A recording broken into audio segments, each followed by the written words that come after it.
Trustees meeting for Tuesday, September 21, 2021. Please stand and say the Pledge of Allegiance.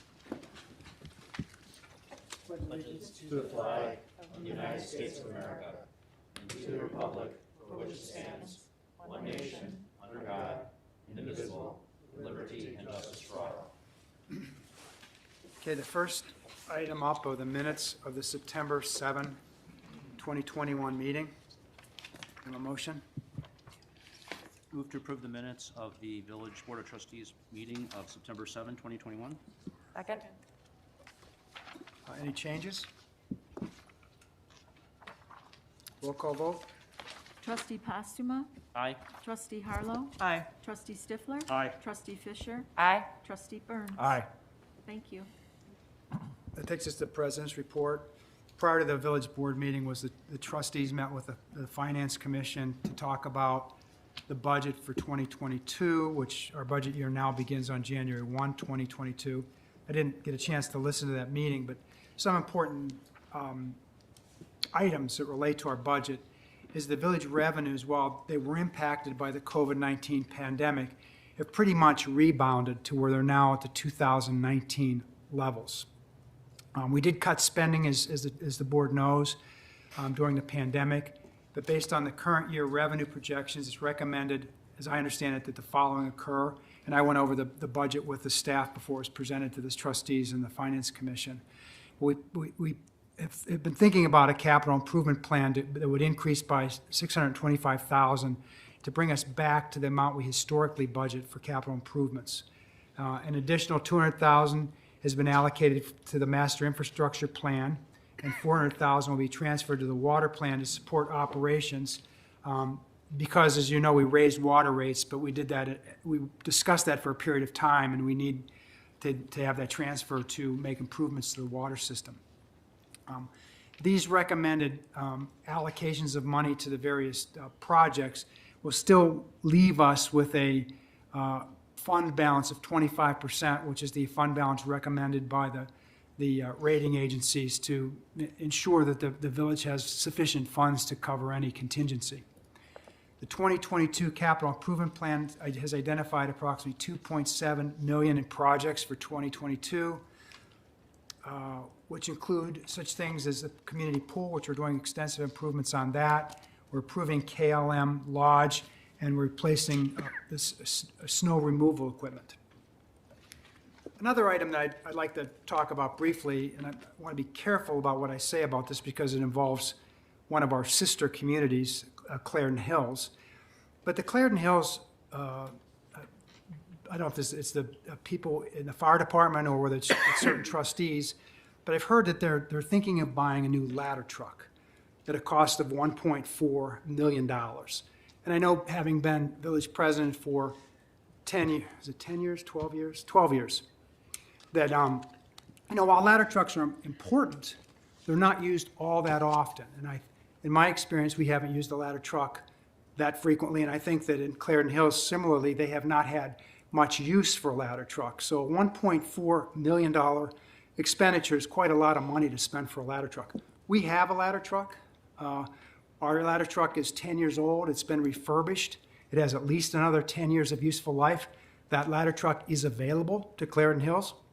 We have an intergovernmental agreement with Clarendon Hills to share personnel, equipment, and apparatus. And I had thought that we were working together with Clarendon Hills on any significant expenditures to make sure that both communities benefited by this intergovernmental agreement where we share equipment. So I was somewhat surprised to hear that there was discussions at Clarendon Hills about a $1.4 million ladder truck. I'd like to be able to talk to Clarendon Hills and have the board talk to them, or I talk to them, about whether there really is a need for a $1.4 million ladder truck, given that we have one. And if there is, talk to them about how we share that equipment and other equipment. But I think that having an intergovernmental agreement for fire, and I had hoped at one point, which didn't pan out, for police, that both communities can benefit from that, because Clarendon Hills, we're a relatively small community, and Clarendon Hills is a smaller community, and having two self-standing independent fire departments with self-standing as far as equipment is concerned is extremely expensive. And even though you can tell residents that you don't raise property taxes or it's in the budget, it's money. $1.4 million is $1.4 million. And I think we should get together with Clarendon Hills and talk about whether there's a need for that equipment, given that we have a ladder truck, and talk, about more closely working together to share equipment and personnel. On another topic, you may have read in the paper about the Frank Lloyd Wright home in Hinsdale that's referred to as the Bagley home that's on County Line Road. The good news is that was sold to a preservation-minded buyer, and the village board and the Historic Preservation Commission applaud the efforts to preserve and maintain this historically significant home.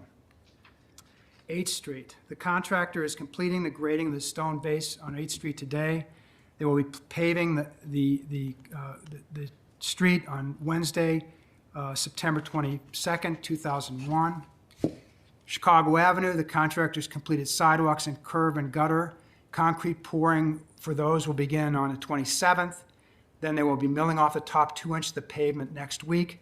The following week, a leveling course of asphalt will be paved, and residents are encouraged to use alternative routes such as Chestnut or Maple Street to avoid the construction. And I can't wait till that gets done. I mean, it's tough getting to the train. It's just like, and I explained, I get asked this by residents, but I explained last time.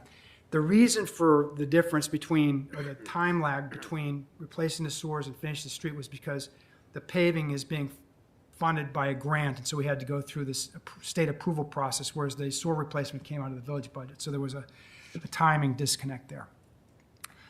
On a coronavirus update, good news too. The 7-day rolling average positivity rate is now 3.7%, and there's a decrease from my last report 2 weeks ago of 4.8%. As of today, Hinsdale Hospital has reported there are 0 persons under investigation for COVID and 5 people in the hospital. As of September 20th, the DuPage County website has reported 1,767 cumulative cases, up 41 cases from my last report. In Cook County, portion of Hinsdale, there have been 226 cases of COVID, up 3 since my last report. So that takes us to the first reads. We have an appointment. Oh, you're right, thanks. Okay, the first, I'd like to make 2 appointments this evening. One is Shelley Carter to a 2-year appointment through April 30th, 2023 to complete the expired term of, or is it complete the, it must be the unexpired term. Actually, it is the expired term because How do you complete he an was- expired term? Well, it isn't easy. Troy's been serving until he was replaced. Oh, so I his see, term got it. expired. He hung on until we found He did. somebody else, That's- okay. yeah, that's Now we got a live one, right. Yep. Joining you now, and Troy's done a great job. He's been on the Plan Commission for many, many years.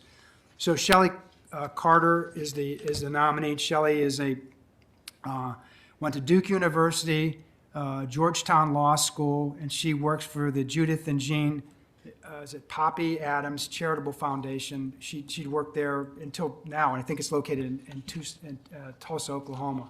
But she's a lawyer. I spoke to her. She's anxious to help out, so I would recommend her for the Plan Commission. The second appointment I'd like to make is Natalie Sheed. And Natalie is a Hinsdale graduate she went to the middle school in Hinsdale Central. She's going to be appointed to the Economic Development Commission. She's a senior account executive at Image Media Advertising. So she has work experience that's very, very and directly relevant to the Economic Development Commission. So could I have a motion to appoint Shelley and Natalie to the respective commissions? I move to approve the appointments to village boards and commissions as recommended by the village president. Second. Roll call vote? Trustee Postuma, Aye. Trustee Harlow, Aye. Trustee Stifler, Aye. Trustee Fisher, Aye. Trustee Burns. Aye. Okay, Matt? Right, item 7A is a first read. Earlier in the year, there were many capital items that were originally deferred due to the pandemic and uncertainty of revenues. Now, a lot of those items are proceeding as revenues have been higher than we expected. One of these is the Irma Butler Tot Playground, which is next to the community house. We had a competitive bidding process and received 7 compliant bids.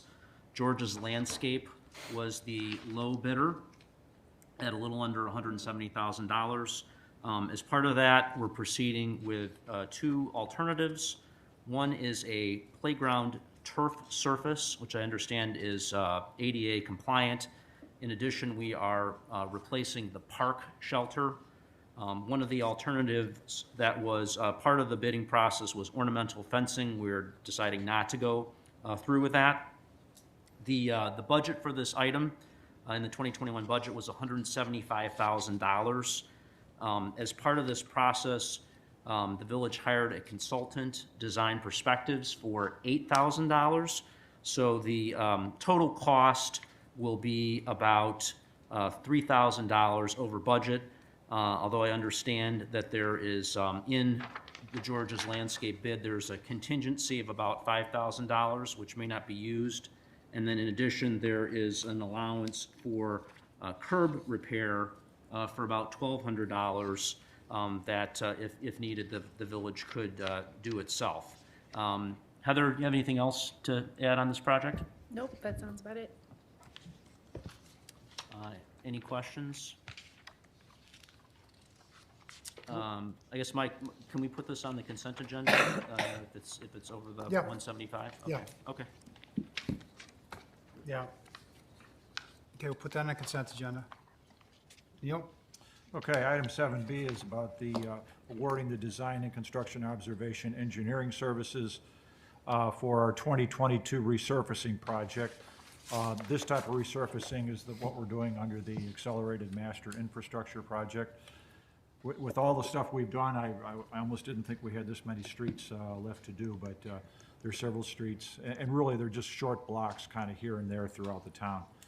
And so we're looking to award that to H.R. Green. You've heard about H.R. Green a lot. They've provided a lot of design and construction observation services for many projects in the village.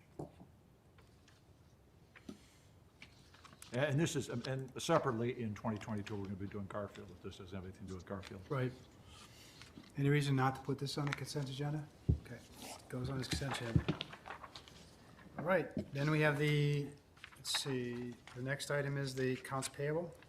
I had the bag, everything was in line. I would move to approve payment of the accounts payable for the period of September 6, 2021 through September 17th, 2021, in the aggregate amount of $1,185,884.47, as set forth on the list provided by the village treasurer, of which a permanent copy is on file with the village clerk.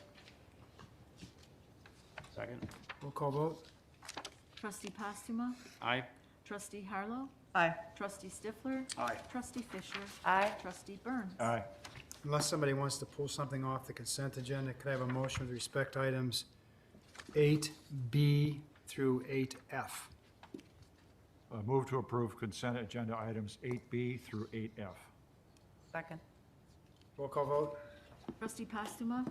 Aye. Trustee Harlow? Aye. Trustee Stifler? Aye. Trustee Fisher? Aye. Trustee Burns? Aye. Okay, Luke? Yep, which moves us to agenda item 9A, and this is a second read, and it's for a tentative and final plat of subdivision for a single residential lot located in the R4 Single Family Residential District at 531 North Oak Street. We discussed this for a fair amount of time at the first meeting. They're going to divide this lot into two code-compliant lots. There's an existing home that is code-compliant that will sit on one lot. The second lot does not have any plans to be built right now.